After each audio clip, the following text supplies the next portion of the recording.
To get to the autocorrect healing tools, you press J. So you just press J in order to jump to these right here. And let's just talk about these one by one, starting with the red eye tool. So in order to use the red eye removal tool, in theory, all you should have to do is click, and that will get rid of the red eye. Sometimes it doesn't work that easily, so you need to click and drag, and maybe do it a couple of times, and then you're done, and then you're done, and that's all that there really is to it. You can adjust things right there, but the automatic values should work.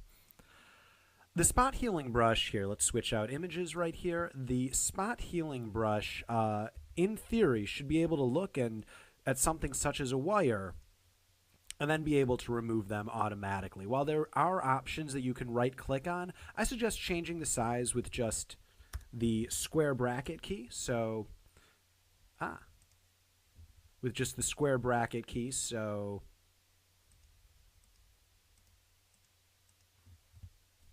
just hitting that key makes it bigger, that key makes it smaller, and with the spot healing brush, you'll just be able to wipe across it and it will get rid of it. If you want to have a little bit more control, so you can see it became a little bit splotchy up here, if you want a little bit more control, the healing brush gives you that.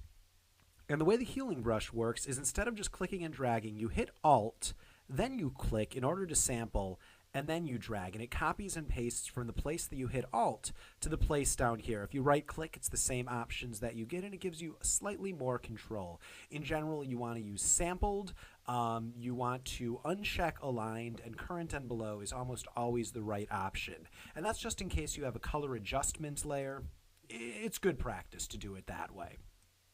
Next tool, the patch tool. The way that this works is you select around an area like this, you click and drag, and it copies and pastes that in. So there we go. We have it fixed right there. Not a problem. Obviously, if you have a more troublesome area like this, the patch tool isn't going to do such a good job, and nor will the others.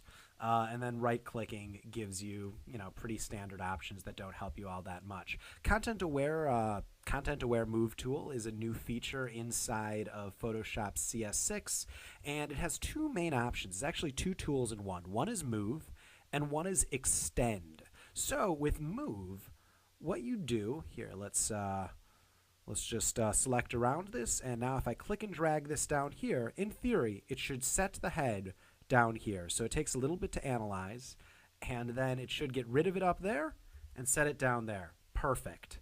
The other thing that it allows you to do is extend. So if I go to extend, I can actually just push this in this direction, and it should get rid of this bit of ear, get rid of all of that, and we're making it so the cow is just a little bit smaller right there. So going from this to this. And obviously we need to go in and adjust some of those things up there.